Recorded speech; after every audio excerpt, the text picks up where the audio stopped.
ንብረት ውድመት የማይተካ የሰው ኃይል እልቂት የሚያስከትል መሆኑን የሚያሳይ ነው። እውነት ለመናገር ይሄንን ሁሉም ማየት በተለይ ወደፊት መሪዎች ማየት ያለባቸው ይመስለኛል። ስሜቴ በጣም ተደብላልቋል። እናቶቻችን ያውቃሉ ብዬ አላምንም። ይሄንን ወጣቶች ይሄንን ያውቁ ነበር ብዬ አላምንም። አንድ ነገር ግን አውቃለሁ፣ መሪዎቻችን ይሄን ያውቁ ነበር በወቅቱ። ይሄ ሁሉ ማሽነሪዎች ከሰው ጋር እየመጡ እዚሁ እንደሚቀሩ ይታወቅ ነበር ማለት ነው። ማቆም አቅጣጫ መቀየር ይቻል ነበረ። ያ አልሆነም። እንደምታዩት ተከምሮ ለዘመናት ሊቀመጥ እዚህ አለ። ይሄ ሌላ ዓለም ላይ ስለመኖር አላውቅም። እንደዚህ በጦርነት ጊዜ የሞቱ ሰዎች ሳይሆኑ የሞቱ ንብረቶች፣ የሞቱ መሳሪያዎች ተከምረው አሉ። ሁሉም ያያል። እኛም ማየት አለብን ብዬ አምናለሁ። ይሄንን ማመስገን አለብኝ የለብኝም አላቅም። ይሄንን ማስቀመጣቸው ብሸጥ ብዙ ነገር የሚያወጣ ነው። መሸጥ አልፈለጉም። ምስክር ነው እንድኖር የተፈለገው። እንደ አንድ ኢትዮጵያዊ በጣም ከባድ ስሜት ነው የሚሰማኝ። ሌላው ደግሞ በጣም ከባድ ስሜት እንድሰማኝ የሚያደርገኝ ይሄ የሆነው በኢትዮጵያውያንና በኤርትራውያን ላይ ነው። ኢትዮጵያውያንና ኤርትራውያን ከሌሎች ሀገራት ይልቅ የተለየ ቅርበት ያላቸው ህዝቦች ናቸው። በቋንቋ፣ በባህል፣ በሃይማኖት እጣፈንታችንም አንድ ላይ የተያያዘ ነው። አሁን የምናየው ነገር መሆን የማይገባ ነገር ሆኗል። ይሄንን ማለፍ መቻላችን አንዱ አስገራሚ ነገር ሆኗል። በተለይ መሪዎች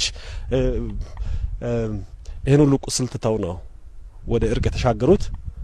ተመሳሳይ ስህተት ከዚህ ያልተማረን መሆናችን ደግሞ የሚያሳይ ባድመ ላይ ተደግሟል በመሪዎቻችን። ተስፋ አደርጋለሁ ከዚህ በኋላ ይሄ ስሜት የማይሰጥ ውጊያ እንደማይኖር፣ ይሄ ያው ምስክር ሆኖ አስታዋሽ ሐውልት ሆኖ እንደሚቀጥል አይደለም ከኤርትራውያን ጋር ከሌላም ድንበርተኛ ጋር ከሌላም ጎረቤት ጋር ውጊያ መፍትሄ ሊሆን እንደማይችል፣ የመጨረሻ መፍትሄ ሁሌም ሰላም ብቻ ነው። በውጊያ የተጠናቀቀ ምንም ድል የለም። በተለይ በጎረቤት ላይ የተደረገ በውጊያ የተጠናቀቀ ድል የለም። ከውድመት በኋላ እውነተኛ ምክንያት ያለው ያሸንፋል። ወደ ውይይት ወደ ሰላም ይመጣል። ይሄንን ከሌሎች ጎረቤቶቻችንም ጋር የምንተገብር ይመስለኛል።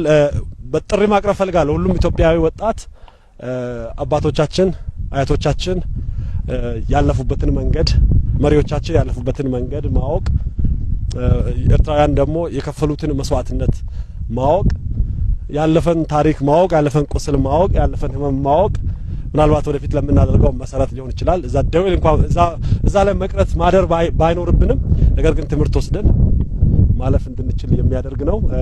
በጣም የተረበሸ ስሜት ነው የሚሰማኝ። በጣም ልቤ ተሰብሯል። በጣም ቅስሜ ተሰብሯል። አይዊሽ መንግስቱ ኃይለ ማርያም በህይወት አለ። ይሄን መጥቶ ማየት ብችልና በልቡ ውስጥ ምን እንደሚያስብ ዛሬ የኛ የሆነውን ቀይ ባህር መልሶ ለመጠየቅ የሚሰጋ የሚጠራጠር ትውልድ መፈጠሩ የስነ ልቦና ስብራት አካል ነው። አንችልም ብሎ ነው የሚያስበው። እኔ ላረጋግጥላችሁ እወዳለሁ፣ ኢትዮጵያ ትችላለች። ኢትዮጵያን የሚያክል ሀገር ኢንካፕሱሌትድ ሆና ለልጆቻችን መሸጋገር አለበት ብሎ ማመን ተገቢ ሐሳብ አይደለም። ተገቢ ሐሳብ አይደለም። ይሄን ለማሳካት ውጊያ፣ ግጭት ያስፈልጋል ብለን አናምንም። ለዚህም ነው ለ5 ዓመታት ስንለማመጥ የነበረው። አሁንም በሰላም በዓለም ሕግ መሰረት ኢትዮጵያን ከዘጋት በርና ድሃ ካስባላት መጠሪያዋ መገላገል አለባት ብለን ስለምናምን በየትኛው መድረክ ከኢትዮጵያ ጋር በሰላማዊ መንገድ ለመነጋገር የሚፈቅድ አካል ካለ እጃችን ከምን ጊዜውም በላይ የተዘረጋ ነው። ነገር ግን ኢትዮጵያ የጂኦግራፊ እስረኛ ሆኗ ለዘላለም ትኖራለች ብሎ የሚያስብ ኢትዮጵያዊ ካለ እርሱ የሞተ ነው። ሰላም ታስቀድማለች፣ ደህንነትን ትፋለማለች፣ መውጫ መግቢያ በሯን ታበጃለች። ይህ አይቀሬ ጉዳይ መሆኑን ተገንዝበው ወንድም እህቶቻችን በፈጠነ ጊዜ ለድርድር ራሳቸውን ዝግጁ እንዲያደርጉ ማድረግ ነው።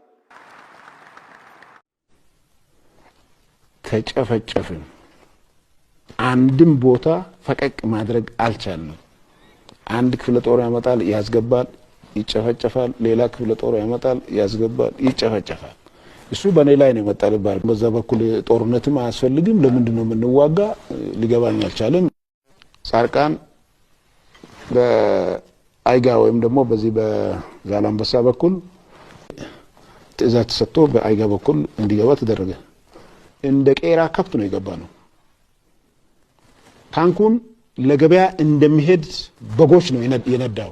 ከባድመ ከተያዘ በኋላ ጻርቃን እዛ ኃይል ስቦ በዚህ በኩልም እንዲገባ ተደረገ። ቄራ ገባን፣ ተጨፈጨፈና ተመለሰ የኛ ሰራዊት።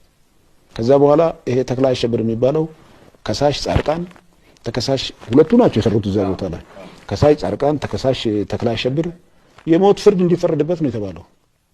የሞት ፍርድ እንዳይፈረድበት የተቋቋመው የፍርድ ቤት ወታደራዊ ቀዳሚ ፍርድ ቤት አድኖታል።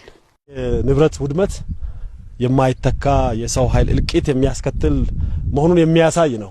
እውነት ለመናገር ይሄንን ሁሉም ማየት በተለይ ወደፊት መሪዎች ማየት ያለባቸው ይመስለኛል። ስሜቴት በጣም ተደብላልቋል። እናቶቻችን ያውቃሉ ብዬ አላምንም። ይሄንን ወጣቶች ይሄንን ያውቁ ነበር ብዬ አላምንም። አንድ ነገር ግን አውቃለሁ፣ መሪዎቻችን ይሄን ያውቁ ነበር በወቅቱ። ይሄ ሁሉ ማሽነሪዎች ከሰው ጋር እየመጡ እዚሁ እንደሚቀሩ ይታወቅ ነበር ማለት ነው። ማቆም አቅጣጫ መቀየር ይቻል ነበረ። ያ አልሆነም። እንደምታዩት ተከምሮ ለዘመናት ሊቀመጥ እዚህ አለ።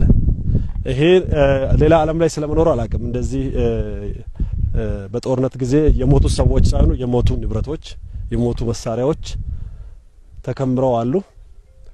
ሁሉም ያያል። እኛም ማየት አለብን ብዬ አምናለሁ። ይሄንን ማመስገን አለብኝ የለብኝም አላቅም። ይሄንን ማስቀመጣቸው ብሸጥ ብዙ ነገር የሚያወጣ ነው። መሸጥ አልፈለጉም። ምስክር ነው እንድኖር የተፈለገው። እንደ አንድ ኢትዮጵያዊ በጣም ከባድ ስሜት ነው የሚሰማኝ። ሌላው ደግሞ በጣም ከባድ ስሜት እንድሰማኝ የሚያደርገኝ ይሄ የሆነው በኢትዮጵያውያንና በኤርትራውያን ላይ ነው። ኢትዮጵያውያንና ኤርትራውያን ከሌሎች ሀገራት ይልቅ የተለየ ቅርበት ያላቸው ህዝቦች ናቸው። በቋንቋ፣ በባህል፣ በሃይማኖት እጣፈንታችንም አንድ ላይ የተያያዘ ነው። አሁን የምናየው ነገር መሆን የማይገባ ነገር ሆኗል።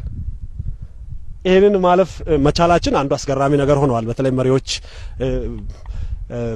ይሄን ሁሉ ቁስል ትተው ነው ወደ እርቅ የተሻገሩት።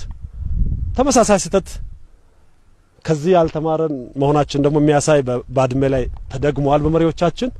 ተስፋ አደርጋለሁ ከዚህ በኋላ ይሄ ስሜት የማይሰጥ ውጊያ እንደማይኖር፣ ይሄ ያው ምስክር ሆኖ አስታዋሽ ሐውልት ሆኖ እንደሚቀጥል አይደለም ከኤርትራውያን ጋር ከሌላም ድንበርተኛ ጋር ከሌላም ጎረቤት ጋር ውጊያ መፍትሄ ሊሆን እንደማይችል፣ የመጨረሻ መፍትሄ ሁሌም ሰላም ብቻ ነው።